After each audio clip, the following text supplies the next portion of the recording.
নমস্কার, ভিয়েতনামের আর একটা পর্ব শুরু করতে চলেছি ভিয়েতনামের মধ্যভাগে অবস্থিত এক সমুদ্র শহর যার নাম দানাং।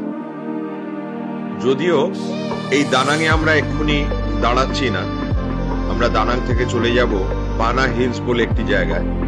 কারণ এই দানাং শহরে যেরকম বিচও আছে এবং বিচ থেকে মাত্র 35 কিলোমিটার দূরে পাহাড়ি অঞ্চলও আছে। তো আমরা সেরকম একটা পাহাড়ি অঞ্চলেই যাচ্ছি যার নাম বানা হিলস। এটা মূলত একটা থিম পার্ক, কিন্তু থিম পার্ক হলেও এর একটা ঐতিহাসিক গুরুত্ব রয়েছে। এর আশেপাশের পাহাড়গুলো একটা ফ্রেঞ্চ ক্যারেক্টার দিয়েছে, কারণ একটা সময় ভিয়েতনাম ছিল ফরাসি রুলারদের হাতে।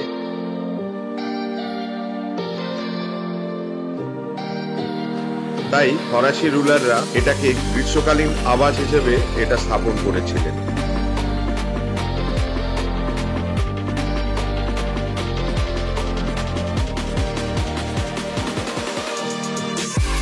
তাই এখানকার স্থাপত্য এবং জীবন ধারণের মধ্যে একটা ফ্রেঞ্চ ইনফ্লুয়েন্স লক্ষ্য করার মতো।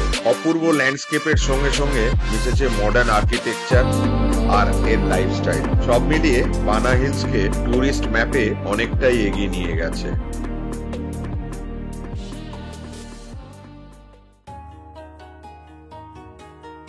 দানাং এয়ারপোর্টে নেবেই একটা শেয়ার ট্যাক্সি পেয়ে গেছি, আর সেই শেয়ার ট্যাক্সি করেই বেরিয়ে পড়েছি বানা হিলসের উদ্দেশ্যে। আর এই ট্যাক্সিতে পরিচয় হলো আর এক সোলো ট্রাভেলার কৃপার সঙ্গে। Hi, my name is Kripa. So I'm from Sikkim. So yeah, we're going to Bana Hills. সব জায়গায় গিয়ে আমি একটা কথা আপনাদের সবাইকে বলি যে আমি এখানে 2 বার এসেছি, 4 বার এসেছি, 5 বার এসেছি, কি 30 বার এসেছি। এই জায়গাটা আমি প্রথম আসছি। তো ইটস গুড যে প্রথম আমি একটা জায়গায় যাচ্ছি, এক্সপ্লোর করবার সঙ্গে সঙ্গে আপনাদেরকে বলবো, মানে কোনো এক্সপিরিয়েন্স থেকে আমার কিছু বলার নেই। তবে এটা সম্বন্ধে আমি জানি, একটু পড়েছি, দেখেছি, এই আর কি, দ্যাটস অল, তার বেশি নয়। তো আমি দেখতে দেখতে আছি, এবারে আমায় বলতে হবে, আজকে আমার নতুন রোল। আমরা এসে গেছি মেন এন্ট্রান্স কেবল কারের। অ্যাকচুয়ালি এটা সান ওয়ার্ল্ড একটা গ্রুপ, যারা পুরো জিনিসটাকে একটা রিসর্টে বানিয়ে রেখেছে।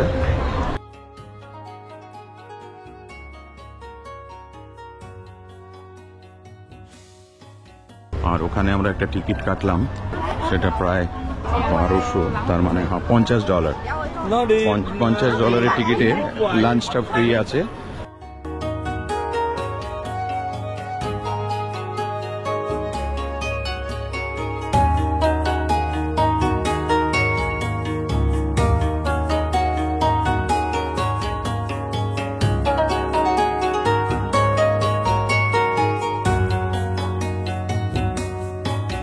শনিবার লম্বা লাইন, কতক্ষণ লাগে জানি না।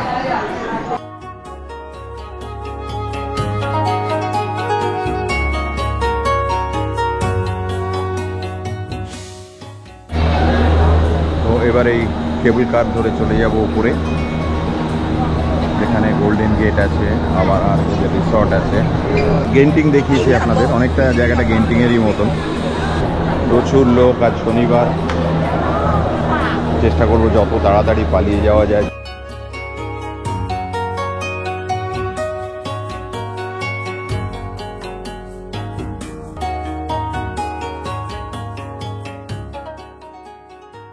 লাগছে ওয়েদার ভালো। এটা ওয়ান অফ দ্য লংগেস্ট কেবল কার আমার মনে হচ্ছে। আমি একটু চেক করে পরে বলছি। একটা সময় গেন্টিং এর কেবল কারটা লংগেস্ট ছিল, আমি দেখলে বুঝতে পারবো কতটা আছে।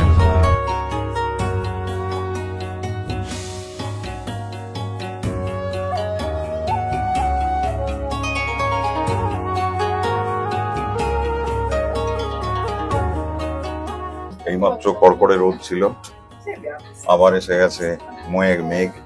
আর আমরা যাচ্ছি এখন গোল্ডেন ব্রিজ। তো গোল্ডেন ব্রিজে আশা করছি মেঘ আর কুয়াশার মধ্যে আমাদের দেখতে হবে, অসুবিধা নেই। পাহাড় কেটে তার মধ্যে একটা করা হয়েছে। অনেকটা উঠে গিয়েছিলাম, আবার একটু নেমে আসছি গোল্ডেন গেট ব্রিজের জন্য।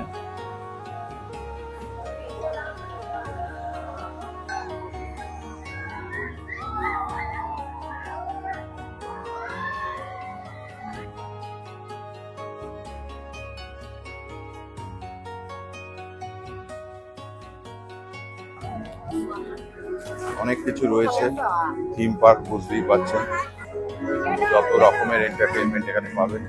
এটা ভারী সুন্দর একটা কাসেলের মতো করা আছে।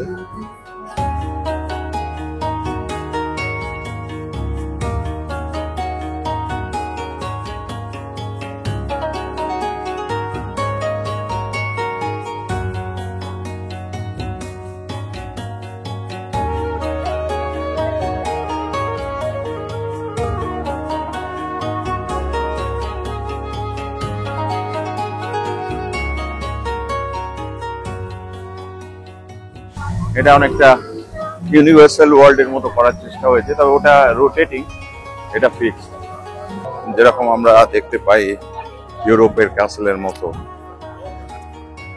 So Kripa is with me. We are touring together. We didn't know each other maybe 1 hour back. Just we met. That's called traveling. You want to meet? Yeah. She is from Sikkim. তো আমাদের খুব কাছাকাছি ও থাকে, West বেঙ্গলের কাছাকাছি। Excuse me, where is the Golden Gate Bridge? Golden Bridge. Oh, this one. This way.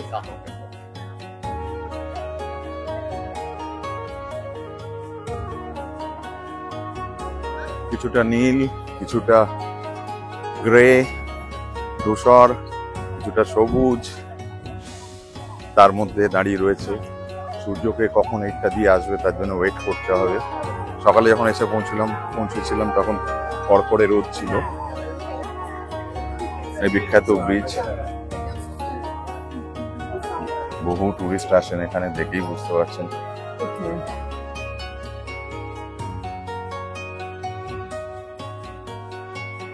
তালুর ওপরে পুরো ব্রিজ দাঁড়িয়ে রয়েছে আর আঙুলগুলো বেরিয়ে আসছে। ইনোভেটিভ চিন্তাধারা, যদিও এর মধ্যে রিইনফোর্সমেন্টের ব্যাপার আছে পুরো ব্রিজটাকে ধরে রাখার জন্য।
How much it is cost?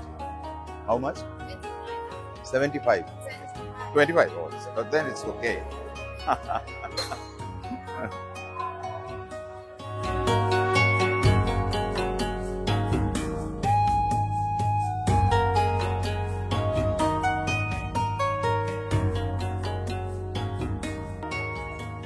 আসলে আমার সময় খুব কম, ওয়েদার তাই বলছে আমাকে খুব তাড়াতাড়ি হইয়ানে পৌঁছতে হবে, কারণ হইয়ান আবার বৃষ্টি আসছে হইয়ানে। এটা হচ্ছে আমাদের ট্রাভেলারদের কাছে একটা বড় ব্যাপার, কারণ ওই ছাতা নিয়ে আর ক্যামেরা নিয়ে চলা খুব ডিফিকাল্ট হয়ে যায়।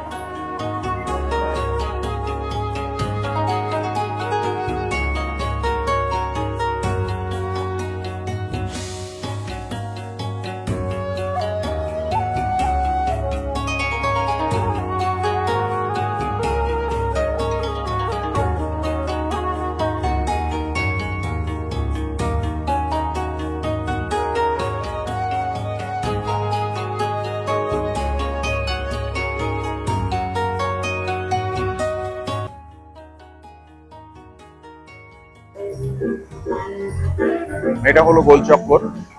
প্রত্যেক থিম পার্কে একটা মাঝখানে এই গোলাকার জায়গা থাকে, এটা মিটিং পয়েন্টও বলে সবাই। তো যেখানেই যান ঘুরে ফিরে এই জায়গাটাতে আসতে হবে।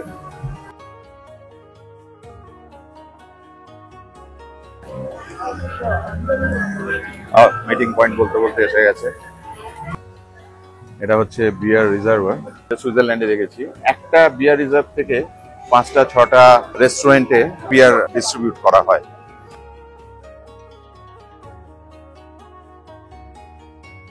একটা রূপ দেওয়া হয়েছে মধ্যযুগীয় একটা, এটা আমরা ইউরোপে গেলে দেখতে পাবেন এই ধরনের আর্কিটেকচার। মধ্যযুগীয় একটা ভিলেজ বা পাড়া বলতে পারেন, এটা মনে করতে পারছি না। এটা বর্ধতে এরকম একটা আছে, সেটার রেপ্লিকা কিনা বলতে পারছি না। ও স্ট্রাসবার্গে এটা, আচ্ছা। বাডেন বাডেন গেছি, মানে ব্ল্যাক ফরেস্ট। ব্ল্যাক ফরেস্ট থেকে স্ট্রাসবার্গ খুব কাছে, ওটা ব্ল্যাক ফরেস্টের আন্ডারই পড়ে কিছু।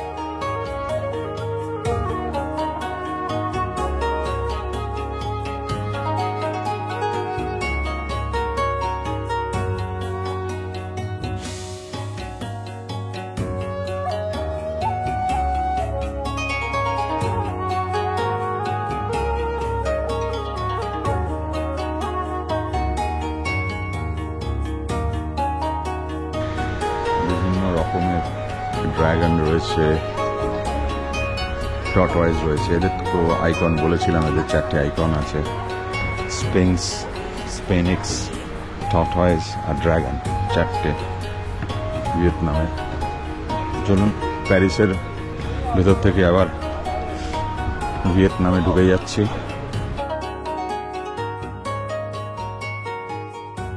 এরা একটা সময় ফ্রেঞ্চ কলোনি ছিল, তাই মন্দিরটা তৈরি করেছে ফ্রান্সের মাথায়, যাতে বোঝা যায় যে এরাও কম যায় না।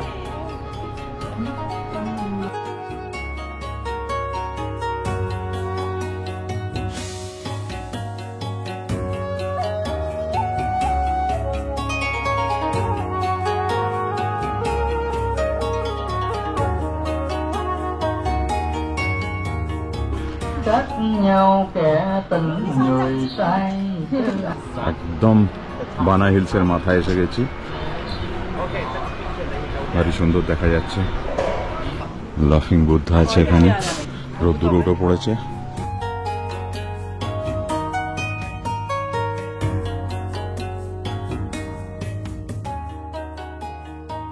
পাহাড়ে এসে মন খারাপ করতে নেই, বিভিন্ন মূর্তিতে বুদ্ধা বসে আছেন। শতনিক সিঁড়ির এসে পড়েছি, সেরকম কোনো কষ্ট হচ্ছে না কারণ অক্সিজেন ভালো আছে। সিঁড়ি দেখলে আমাকে টপে উঠতেই হবে।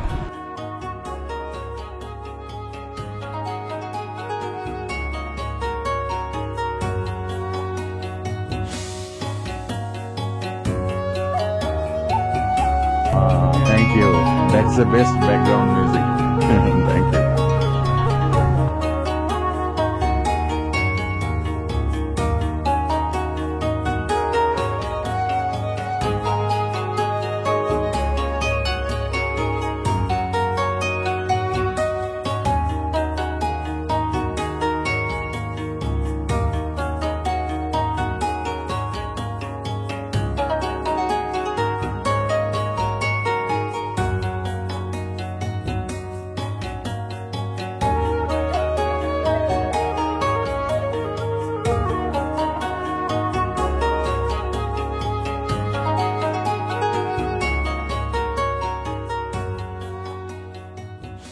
তবে ফ্রান্সে এগুলো লেখা থাকে কোনটা খাবার জল কোনটা খাবার জল নয়। ফ্রান্স কেন অনেক ইউরোপিয়ান কান্ট্রিতেই এটা লেখা থাকে। মেঘ আর রোদ্দুরের ভালো খেলা চলছে। এই খেলাটা সত্যি দেখবার মতন। এই খেলাটা জায়গাটাকে আরো মধুর করে তুলেছে, যদিও আর্টিফিশিয়াল। ঠিক আছে, চলো। মানুষ ছাড়া ট্যুরিজম হবে না, প্রকৃতি ছাড়াও ট্যুরিজম হবে না। তো সবাই এখানে আসেন মোটামুটি সারা দিন স্পেন্ড করার জন্য। এটা জায়গাটাই, এখনো তো আমরা থিম পার্কে যাইনি, ওখানে প্রচুর রোলার কোস্টার এসব আছে। আমি জানি না কোনোটা ট্রাই করতে পারবো কিনা, তবে অ্যাক্সিডেন্ট না হলেই হলো। লোকে মজা করতে এসে যদি অ্যাক্সিডেন্টে পড়ে যায় তার চেয়ে দুঃখের আর কিছু হবে না।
রোলার কোস্টার চড়ার ইচ্ছে ছিল, কিন্তু জানি না ওয়েদারের জন্য লিখছে নট ইন সার্ভিস। এখন বুঝতে পারছি না, আমরা দাঁড়িয়ে আছি রোলার কোস্টারের সিঁড়িতে, কেউ নামছে কিনা দেখি, মনে হচ্ছে নামছে না। একটা রোলার কোস্টার দেখিনি।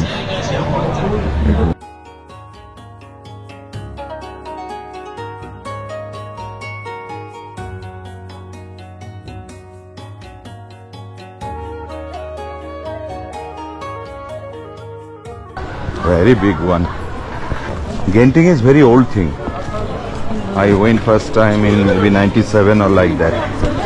Again they have remodeled it.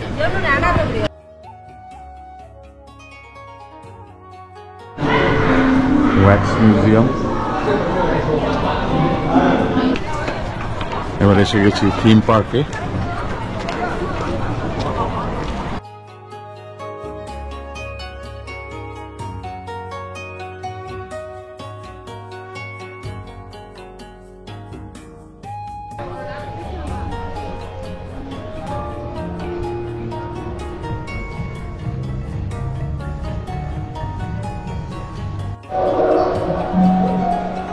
এটা আমাদের লাঞ্চ প্লেস।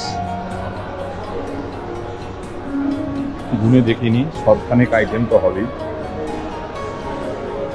আমার ফেভারিটগুলো খেয়ে নিয়েছি, স্যালাড, ফ্রুট, আর এইটা একটা জিনিস কাচাং, এটা ইন্দোনেশিয়ান। এটা ভারী সুন্দর খেতে, বরফ দিয়ে বানাতে হয়। এখানে আরও সব সুইট ডিশ রয়েছে, এখানে প্রচুর রকমের মাংস, রাইস, পোলাও, যে যেরকম খেতে পারে, কারণ সারা পৃথিবী থেকে লোক আসছে তো। এখানে লাইভ কিচেন আছে, আপনি যা বলবেন, স্যুপ বলবেন। এরা পা খুব বেশি খায়, পা বললে পা বানিয়ে দেবে।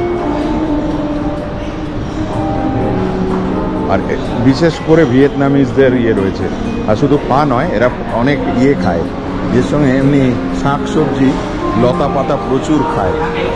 তো সেই জন্যে এদের জন্য একটা আলাদা কাউন্টারই আছে, প্লাস সি ফুডও খায় প্রচুর। Is it good, Kachang? Huh? Tasty, thanks to you. No, it's my favorite too. Whenever I get chance. এসছিলাম একরকম ওয়েদারে, এখানে সময় কাটালাম একরকম ওয়েদারে, এবার চলে যাচ্ছি আর একরকম ওয়েদারে। মেঘের দেশ থেকে একদম চলে যাব সমুদ্রের দেশে, নদীর দেশে।